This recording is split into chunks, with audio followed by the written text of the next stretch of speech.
Gente, vamos abrir a Bíblia no livro de Atos, no capítulo 14.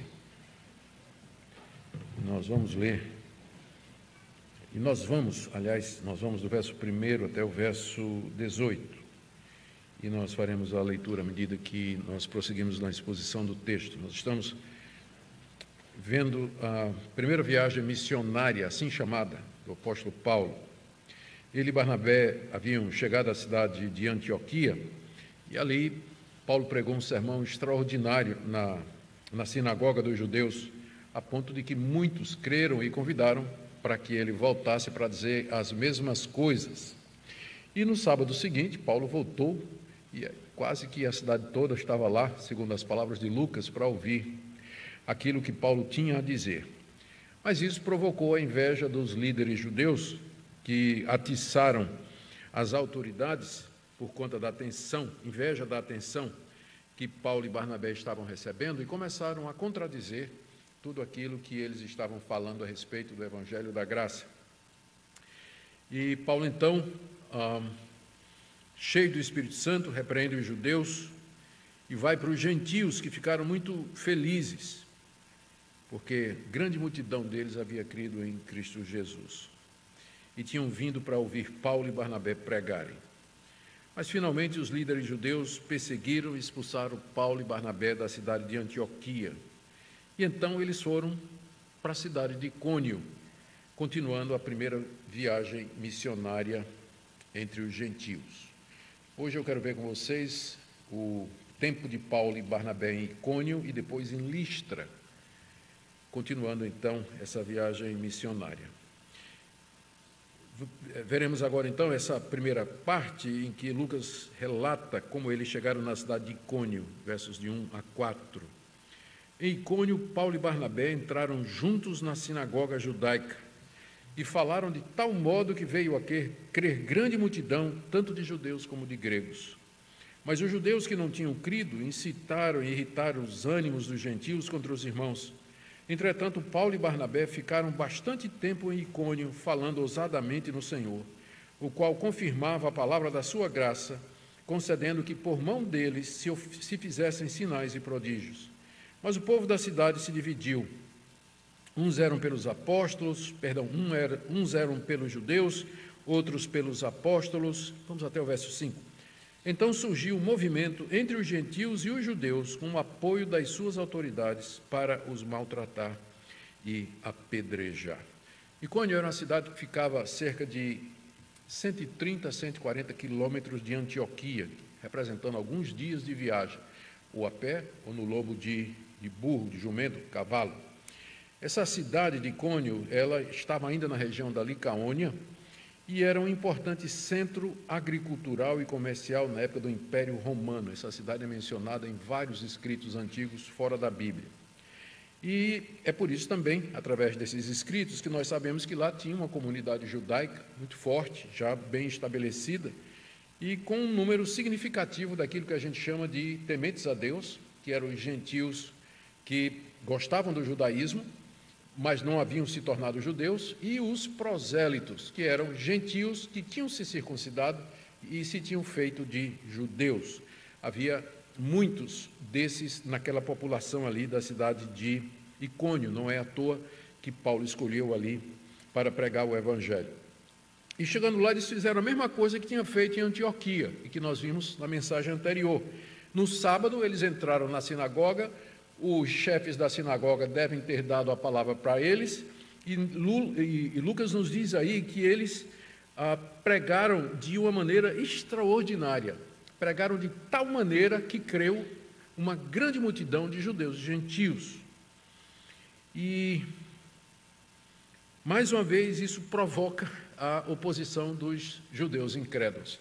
Irmãos, é impressionante, não é? Como o judaísmo, os judeus, a princípio, os judeus daquela geração perseguiram o cristianismo. Eles conseguiram arregimentar os gentios, blasfemando, contradizendo, atiçando a ira dos não-judeus contra os apóstolos. Mas, apesar de toda a hostilidade dos judeus e dos gentios incrédulos, Paulo e Barnabé ainda passaram bastante tempo na cidade, como diz aí o verso 3. Entretanto, Paulo e Barnabé ficaram bastante tempo em Icônio, falando ousadamente no Senhor, o qual confirmava a palavra da sua graça, concedendo que por mão dele se fizessem sinais e prodígios. A razão que eles ficaram mais tempo ali, apesar da perseguição, é que eles precisavam fortalecer a igreja recém-formada. Muita gente creu na pregação. E agora vem a perseguição. E se eles saíssem naquela altura, deixaram os novos convertidos sem direção, sem referencial. Então, eles demoram mais tempo ali em Icônio para fortalecer aqueles que creram e para organizar a igreja nascente. O texto nos diz aí que, nesse período, Paulo e Barnabé fizeram sinais e prodígios entre eles, coisa que não tinha acontecido em Antioquia. Deus, através deles, fez coisas extraordinárias. Provavelmente, embora não é dito, curas de doentes, expulsão de demônios, libertação e assim por diante. O objetivo, como é dito muito claramente, era comprovar que a mensagem deles sobre a graça de Deus, que Deus perdoa os pecadores mediante a graça, era verdadeira, em oposição ao ensino judaico, que estava perseguindo, que dizia que o homem é salvo pelas obras da lei. Veja como o texto diz aqui, que o Senhor, eu estou lendo aqui o final do verso 3, o Senhor confirmava a palavra da sua graça, concedendo que por mão dele se fizessem sinais e prodígios. Aqui a gente aprende alguma coisa, nós aprendemos uma série de coisas importantes a respeito dos milagres no Novo Testamento. Primeiro, eles vêm de Cristo. Os apóstolos não podiam fazer milagres quando queriam. Aqui está dizendo que Cristo concedia, era uma concessão. Então, quando Cristo queria que milagres fossem feitos, ele habilitava os apóstolos para fazer isso. Os apóstolos não tinham domínio sobre o Espírito Santo para curar quando eles queriam, mas era conforme a concessão que era dada por Deus. Segunda coisa, o objetivo dos sinais e prodígios era autenticar a mensagem da graça. Como ele diz aqui, o Senhor confirmava a palavra da sua graça. A palavra da graça era o evangelho de que nós somos salvos, que as pessoas são salvas mediante a fé em Jesus Cristo e não pelas obras da lei, como os judeus ensinavam. E Cristo provava ou demonstrava que essa mensagem de fato era verdadeira, permitindo que aqueles que proclamavam essa mensagem fizessem sinais e prodígios, que somente Deus poderia fazer. Deus colocando o seu selo de aprovação e confirmação na mensagem do Evangelho pregada pelos apóstolos. É importante a gente lembrar isso, que os milagres narrados no Novo Testamento, bem como aqueles narrados no Antigo, têm como objetivo confirmar a veracidade da revelação de Deus. Eles não são um fim em si mesmos, mas eles, o nome já está dizendo, são sinais. Sinal é alguma coisa que aponta para outra. Quando você está dirigindo seu carro, aparece o sinal dizendo contramão. A próxima rua é contramão. Então, o sinal está apontando para a próxima rua, ele está apontando para outra realidade, que não ele mesmo. Então, os milagres apontavam para uma outra realidade além deles, que era a pessoa de Cristo e o que ele fez na cruz do Calvário. Então, nesse sentido, Deus concedia que os apóstolos, por mão dos apóstolos, sinais e prodígios eram feitos para confirmar a palavra da sua graça. Agora, nem mesmo diante de sinais e prodígios, pessoas se convencem. Porque nós lemos aqui que sinais e prodígios eram feitos no verso 3, mas o verso 4 diz que o povo da cidade se dividiu.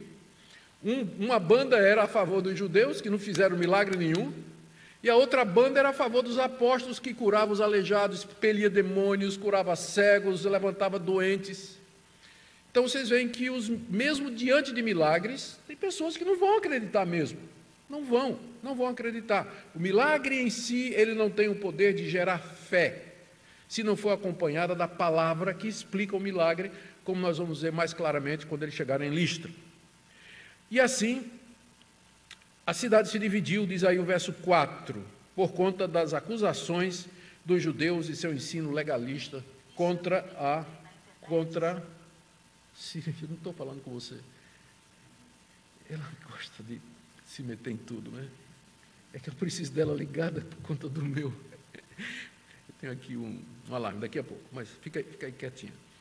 Então, eu me lembrei agora do John Piper, né? Eu só não fico muito envergonhado com isso, porque o John Piper, ele tem um relógio desses aqui, que se você cair, ele liga para emergência, né? Então o Piper tem, velhinhos como nós, depois de uma certa idade a gente usa relógios assim, porque se a gente cair, ele liga para a mulher, né? Ó, o marido caiu, né?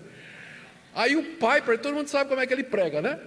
Ele prega gesticulando tudo, aí no meio do sermão, o senhor caiu, né? Did you fall, né? O telefone começou, ele para, e não sei quem, disse que já é a segunda vez que fazia isso, mas a gesticulação dele equivale a uma queda, né?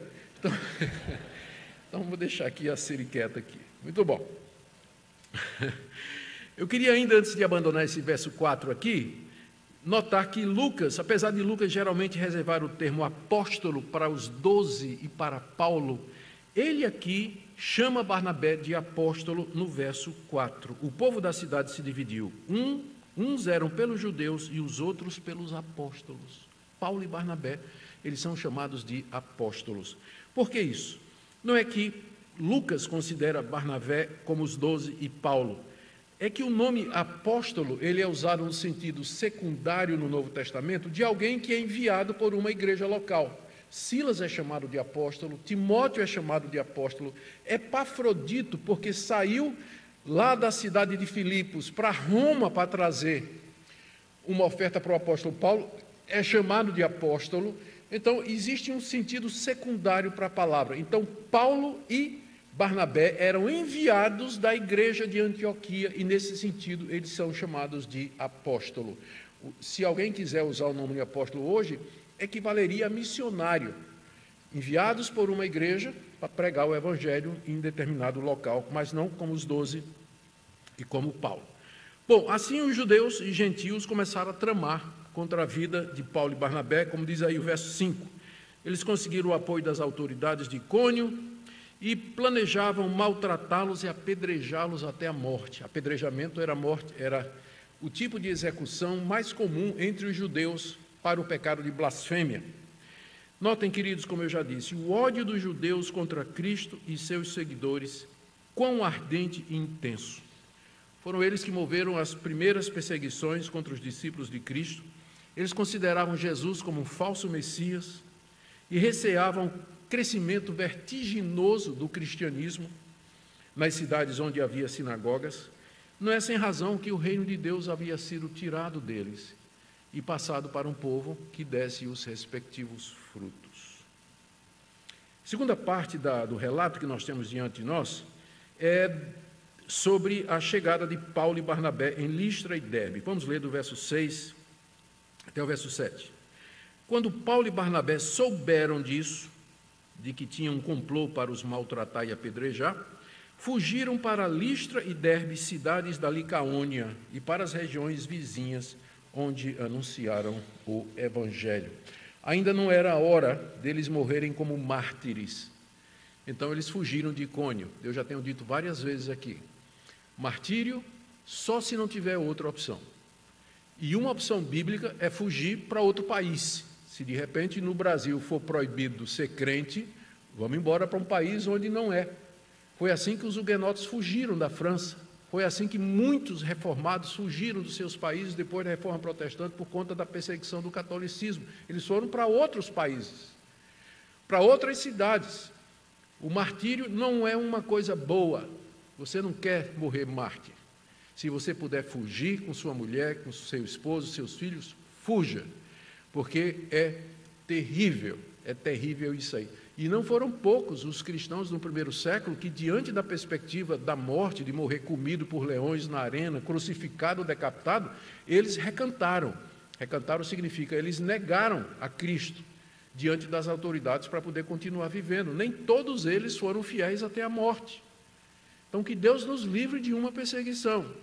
Deus nos livre de uma perseguição. Os apóstolos aqui, Paulo e Barnabé, quando viram que a perseguição, que tinha um plano para matá-los por apedrejamento, eles fugiram da cidade de Icônio e foram ali para Listra, uma cidadezinha que ficava, era uma cidadezinha que ficava 32 quilômetros de Icônio, ainda dentro da província da Galácia. Vai ser para essas cidades que Paulo, uma das teorias é que a carta aos Gálatas foi escrita para essas cidades, igrejas dessas cidades, onde Paulo fez a sua primeira viagem missionária, porque essa região é a região da Galácia. É a região da Galácia, é o sul da Galácia. Há uma teoria de que foi para lá que Paulo escreveu depois a sua primeira carta. Faz todo sentido, né? Porque na carta aos Gálatas o ponto é exatamente esse, a salvação pela graça e não por obras, que é exatamente a causa da perseguição dos judeus contra o apóstolo Paulo. Listra era uma pequena colônia romana, construída pelo imperador, e ali moravam muitos soldados aposentados. E ela provavelmente não tinha judeus suficiente para ter uma sinagoga, é por isso que Paulo não entra em nenhuma sinagoga em Listra, mas ele prega nas ruas. E sobre a cidade de Derbe, que é mencionada também, ela fica bem longe de Listra e a gente quase não sabe nada sobre ela, a não ser que ainda é do distrito da Licaônia, que pertence à província maior da Galácia. E, bom, voltando então, quando chegaram em Listra, eles fizeram a mesma coisa que tinham feito em Antioquia e Icônio. Eles foram pregar o evangelho naquela região, porque é para isso que eles foram enviados. E nós lemos aí como Paulo faz um milagre extraordinário em Listra. Vamos ver do verso 8 até o verso 10. Verso 8 a 10. Em Listra, essa cidadezinha que era uma colônia romana, né? Provavelmente o pessoal falava licaono, a língua licaônica, e devia falar grego também, era a língua que Paulo usava para evangelizar. Em Listra costumava estar sentado um certo homem aleijado, paralítico desde o seu nascimento, que nunca tinha conseguido andar. Esse homem ouviu Paulo falar. Quando Paulo fixou nele os olhos e viu que ele tinha fé para ser curado, disse a ele em alta voz: levante-se direito sobre os seus pés. O homem saltou e começou a andar. Ali, em Listra, tinha esse aleijado que era bem conhecido de todos. 4 coisas aqui ditas a respeito dele no verso 8. Que ele vivia sentado no mesmo lugar, era o point dele. Que ele era paralítico desde o seu nascimento. Que ele nunca tinha conseguido andar. E que ele estava sentado perto do local onde Paulo estava pregando o evangelho em público, no meio de muitas pessoas. Lembra que não tinha sinagoga. Paulo pregava agora nas ruas. E ao fazer isso, ele chega perto do point onde estava lá esse homem, que era conhecido da cidade toda. Estava lá sentado há muito tempo, nunca tinha andado, e ele estava escutando o que é que Paulo, ele estava conseguindo ouvir e entender o que é que Paulo estava falando. Lemos aí no verso 9 que Paulo olha diretamente para ele e percebeu que ele tinha fé para ser curado. Exatamente como Paulo percebeu isso aqui, não nos é dito, mas é muito provável que foi uma convicção interna, uma revelação interior do Espírito Santo a Paulo, do tipo, o Espírito Santo dizendo a Filipe: aproxima-te diante dessa carruagem, que era a carruagem onde estava o eunuco lendo o livro do profeta Isaías. Então, o Espírito Santo convenceu o apóstolo Paulo, mostrou ao apóstolo Paulo que no meio daquela multidão, aquele homem que estava ali estava ouvindo e crendo naquilo que Paulo estava dizendo. E então, convencido de que Deus estava lhe concedendo o poder para realizar um milagre, porque ele percebeu isso aí, Paulo então cura o aleijado diante das multidões que haviam se reunido para escutar a palavra de Deus. Ele dá uma ordem de comando audível por todos: levante-se direito sobre seus pés. Verso 10. Levante-se direito sobre os seus pés. Imediatamente, nós lemos aí, o homem foi curado. Imediatamente. Ele saltou e andou. Foi uma cura imediata, completa. Não teve artifício, tipo assim, não é? Não teve. Foi uma voz, né? Comando, como Deus criou o mundo. Haja luz, levante-se. Foi pública, notória e irrefutável. Nesse milagre eu creio. Milagres assim, vêm diretamente de Deus, públicos, notórios, irrefutáveis, completos, imediatos, pela palavra de Deus. Os apóstolos eram instrumentos de Deus para fazer isso.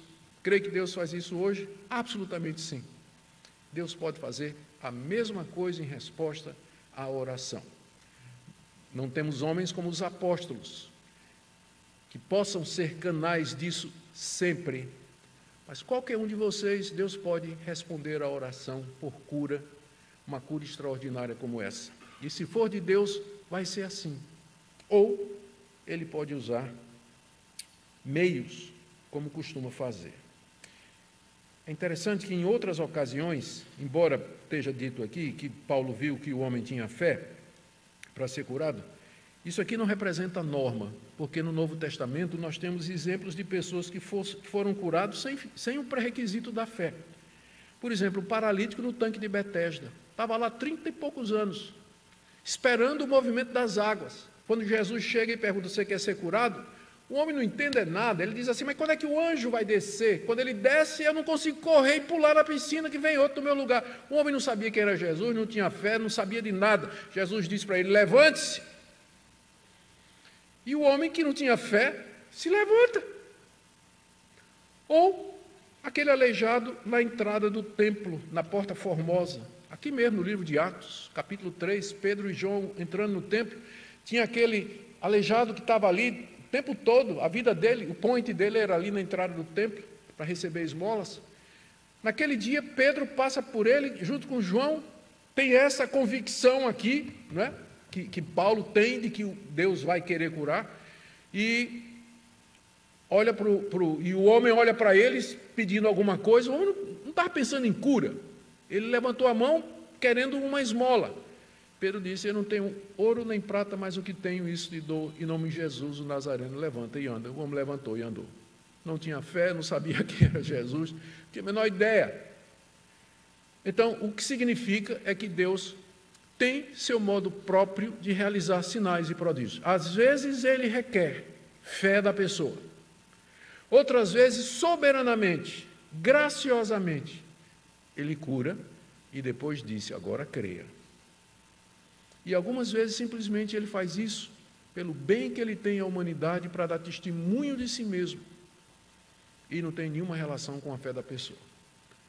Mas é o nosso Deus, é assim que Ele age. Eu creio que Ele faz isso para que nós não coloquemos Ele numa caixinha, não é? Para dizer assim, olha, é assim exatamente que Deus age.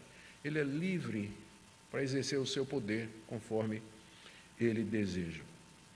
Esse milagre foi tão extraordinário, lá na cidade de Listra, que Paulo e Barnabé correram o risco de ser adorados pelos moradores da cidade. Vamos ler aqui, do verso 11 em diante. Quando as multidões viram o que Paulo tinha feito, gritaram em língua licaônica, os deuses em forma de homens desceram até nós. A Barnabé chamavam Júpiter e a Paulo Mercúrio, porque este era o principal portador da palavra.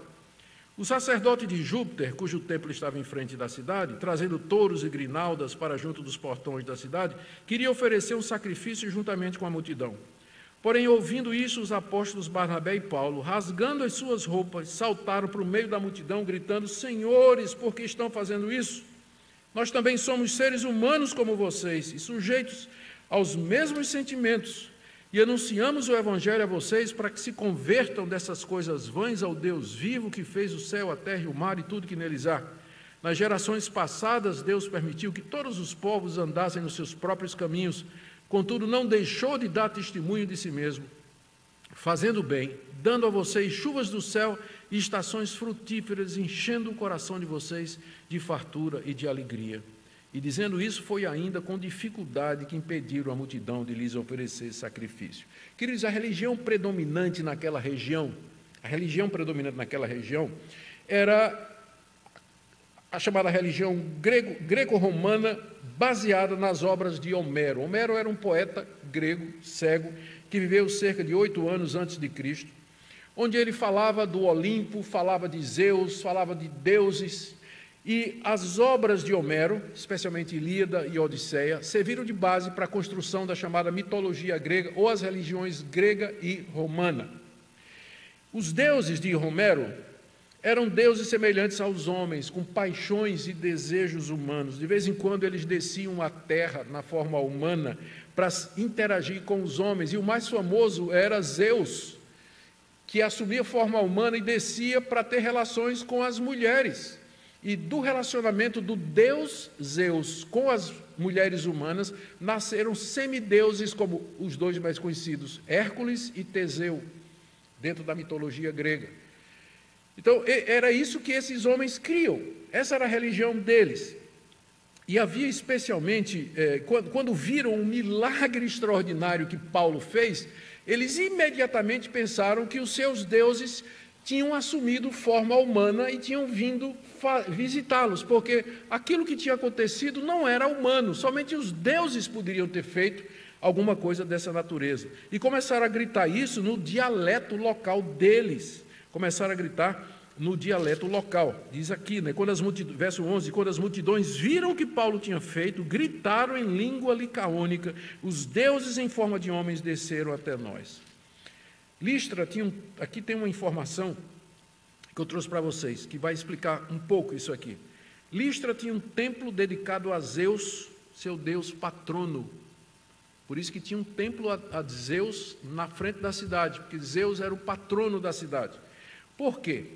Porque tinha uma lenda de que os deuses Zeus e Hermes, uma vez desceram a esta região, disfarçados de humanos em busca de hospedagem. E eles bateram na porta de todo mundo, ninguém hospedou, mas um casal chamado Filemon e a mulher Baucis receberam esses dois deuses disfarçados e deram um banquete. Em agradecimento, Zeus e Hermes transformaram a cabana deles naquele templo que estava ali em frente à cidade e destruíram o resto da cidade. E deixaram Filemon e Baucis como sacerdote e sacerdotisa. Então, essa era a lenda local. Toda cidade tem sua lenda, né? Tem sua Maria Aparecida, o nicho, né? Tem alguma história referente. Toda cidadezinha costuma ter sua divindade, sua história. Listra tinha como patrono Zeus, baseado nessa lenda que um dia Zeus havia descido com Hermes para visitá-los. Foram mal recebidos e quem os recebeu bem foi recompensado. É por isso que quando eles veem o que Paulo faz, lemos aí no verso 12, que eles chamavam de Barnabé Júpiter, que é o nome romano de Zeus, e chamavam Paulo de Mercúrio, que é o nome romano de Hermes. Hermes é o deus mensageiro, aquele que tem asinha nas pernas, né? É o deus que saía levando as mensagens. Então, porque Paulo falava, era Hermes, ou Mercúrio, o deus mensageiro. Essa era a religião daqueles povos, né? E aí, provando de que a gente sempre interpreta os milagres à luz do que nós cremos, eles entenderam que aqueles milagres tinham sido feitos por Zeus. E aí, o sacerdote correu para oferecer sacrifício juntamente com a multidão. Trouxeram bois, trouxeram coroas de flores e já iam fazer um sacrifício e adorar Paulo e Barnabé. E Paulo e Barnabé rasgaram a roupa, como quem diz assim, indignados, né, expressão de desgosto, né, com a própria ideia deles serem venerados e adorados e receber a glória que pertence a Deus, pularam no meio da multidão e começaram a questionar, dizer, meus irmãos, meus senhores, por que vocês estão fazendo isso? E aí a gente segue aqui a oração de Paulo, o discurso de Paulo, a partir do verso 15. Nós também somos seres humanos como vocês, nós não somos deuses, como vocês estão pensando. Nós somos pessoas iguais a vocês, não há diferença nenhuma. Nós estamos sujeitos aos mesmos sofrimentos de vocês. É uma evidência da humanidade deles. E nós anunciamos o Evangelho a vocês, para que vocês se convertam dessas coisas vãs ao Deus vivo, que fez o céu, a terra e o mar e tudo o que neles há. Em resumo, o que é que Paulo disse aqui? Eu vou resumir. Ele diz aqui, nós não somos deuses, vocês estão fazendo uma coisa errada. Vocês deveriam adorar o Deus que nós estamos pregando, que é o Criador de todas as coisas, está aí no verso 15. Esse Deus é o Deus vivo, ao contrário dos seus deuses humanos que não existem. O nosso Deus é o Criador de todas as coisas, vocês deveriam se converter a Ele e largar essas vaidades, que são esses deuses de vocês. Esse Deus vocês já conhecem, sem conhecer, por assim dizer, porque é Ele que vem abençoando vocês há séculos, e que deixou vocês andar nesse caminho sem destruir vocês ainda, sem destruir vocês, como ele fala aqui, verso 16, nas gerações passadas, Deus permitiu que todos os povos andassem nos seus próprios caminhos.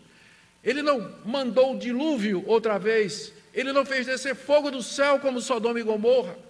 Ele suportou a idolatria de vocês porque estava aguardando o clímax da história, que é a chegada do seu Filho, que é esse que nós estamos anunciando a vocês. Esse Deus nunca deixou se ficar sem revelação dele. Ele sempre se fez conhecido a vocês através das chuvas dos céus e através das estações e das colheitas que vocês têm. Sabe essas chuvas, sabe as colheitas, sabe a fartura, a prosperidade, a alegria que vocês têm, vem desse Deus que nós anunciamos a vocês. Verso 17, contudo ele não deixou de dar testemunho de si mesmo, fazendo o bem, dando a vocês chuva do céu, estações frutíferas, enchendo o coração de vocês de fartura e de alegria. Que sermão maravilhoso. O apóstolo Paulo aqui fazendo a ponte. Não tinha escritura, eles eram pagãos, não conhecia as escrituras de Moisés, não conhecia a promessa messiânica, não conhecia nada da revelação escrita. A ponte que Paulo tem é o que a gente chama de graça comum. Paulo diz, está vendo? Esse é o Deus que eu prego é o Deus que tem protegido vocês, abençoado vocês, dado chuva, colheita, fartura, felicidade. Esse é o Deus que nós anunciamos, porque Ele é o Criador dos céus e da terra. Esses deuses que vocês adoram, deuses humanos, que descem do céu e a terra e voltam para lá depois de fazer coisas erradas aqui, isso é invenção da cabeça de vocês. O Deus verdadeiro é o Deus que nós anunciamos. Vocês têm que se converter dessas idolatrias e se voltar para esse Deus. E foi dizendo isso, né, e foi... Mesmo tendo dito isso, diz aí o verso 18, que eles tiveram muita dificuldade para evitar que o povo adorasse a eles. Tiveram muita dificuldade. Lucas não narra aqui, gente, presta atenção nesse pontinho aqui, olha. Lucas não narra aqui, mas eu creio que é seguro a gente inferir que Paulo e Barnabé passaram a falar de Cristo. Eles primeiro fizeram a ponte através da graça comum, e a partir disso ele entra com o Evangelho de Cristo, do Deus verdadeiro que oferece perdão de pecados graciosamente a todos aqueles que creem. E certamente muitas pessoas creram no que Paulo pregou ali na cidade de Listra. E uma igreja teve início ali.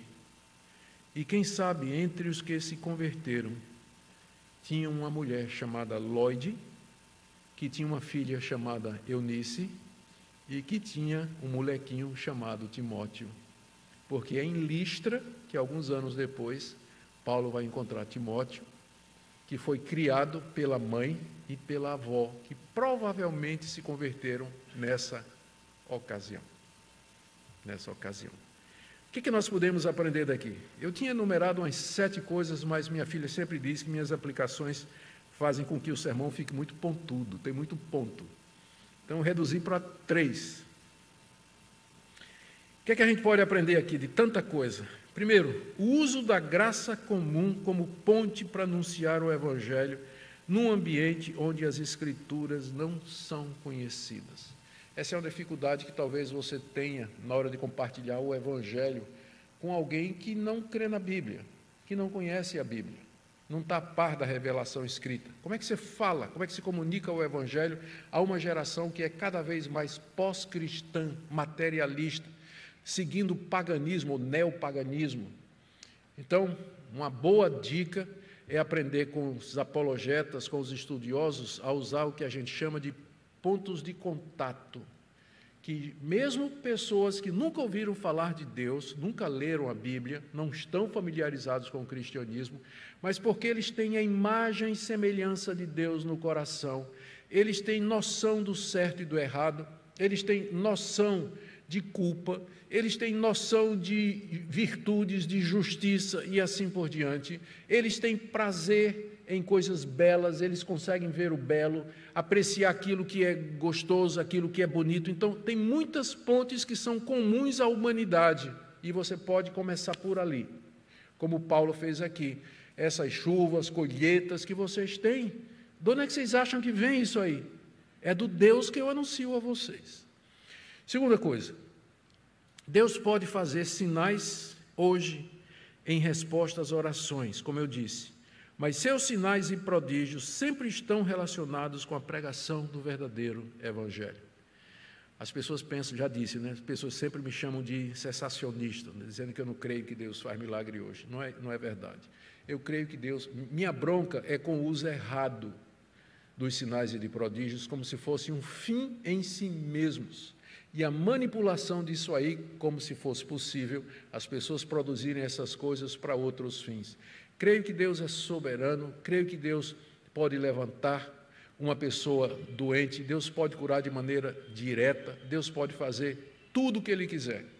Deus pode fazer tudo o que Ele quiser, e eu creio nisso aí. E aqui eu queria pegar a última coisa que nós podemos aprender aqui, é a diferença entre a crença grega de deuses tomarem forma humana e o conceito cristão de encarnação. É único. Quando vocês ouvirem dizer assim, mas essa ideia de um Deus que se fez homem, isso aí tinha na mitologia grega, tem mesmo. Zeus se fazia homem de vez em quando, e ele ia lá, né, se deitar com as mulheres. Outros deuses desciam para brincar com os homens, tomavam forma humana e vinham fazer isso. Então algumas pessoas vão dizer, olha aí, o cristianismo não é único. Mas aí você pode dizer que existe uma grande diferença.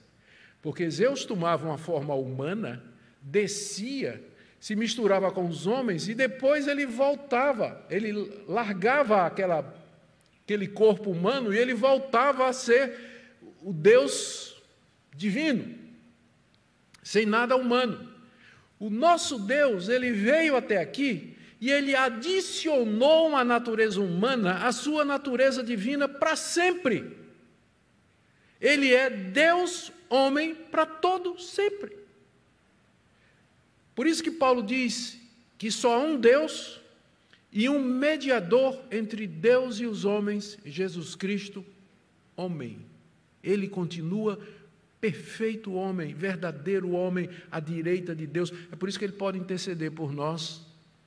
É por isso que ele pode nos entender e responder nossas orações, porque ele sabe o que é sofrer. Essa é a diferença e é isso que faz o cristianismo único no mundo. Há a ideia de deuses descendo ao mundo em outras religiões, mas nenhum deles se tornou homem para sempre. Para redimir seu povo, para que nós pudéssemos viver eternamente no novo céu e na nova terra. Amém? Ó Deus, te damos graças pelo Evangelho, te damos graças pelo poder da Tua palavra.